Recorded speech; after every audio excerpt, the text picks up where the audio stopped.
భారత్ పాకిస్తాన్ యుద్ధం ఎట్లా జరుగుతుందో మనందరికీ తెలిసిందే. ఇందులో జవాన్ల పాత్ర కీలకం. పారామిలిటరీ జవాన్ల సెలవులు రద్దు చేసి వాళ్ళని రీకాల్ చేసిండ్రు. ఇందులో భాగంగా ఎవరైతే లీవ్ లో ఉన్నారో వాళ్ళ లీవ్స్ క్యాన్సిల్ చేసుకొని వాళ్ళు బార్డర్స్ కి చేరుకుంటున్నారు. అంతేనా, అక్కడ ఉన్న వాళ్ళు ఎవరైతే లీవ్స్ కి అప్లై చేసుకున్నారో వాళ్ళ లీవ్లు కూడా క్యాన్సిల్ చేశారు. జవాన్ ఎవరైతే లీవ్ లో ఉండి వాళ్ళ ఫ్యామిలీ మెంబర్స్ దగ్గర ఉన్నారో వాళ్ళు వాళ్ళ ఫ్యామిలీ మెంబర్స్ ని వదిలిపోవడానికి ఇప్పుడు ఎంత బాధపడుతున్నారో తెలుసా?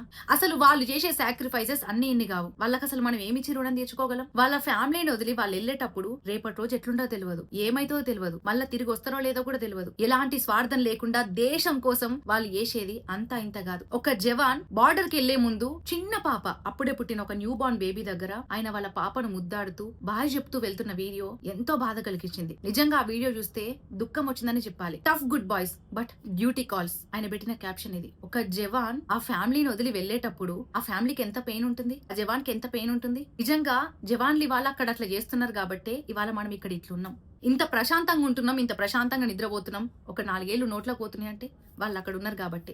ఇట్లాంటి జవాన్లందరూ మంచిగా ఉండాలని, వాళ్ళ ఆరోగ్యం బాగుండాలని, వాళ్ళు సేఫ్గా ఉండాలని ఆ భగవంతుని కోరుకుందాం. జై హింద్, జై జవాన్.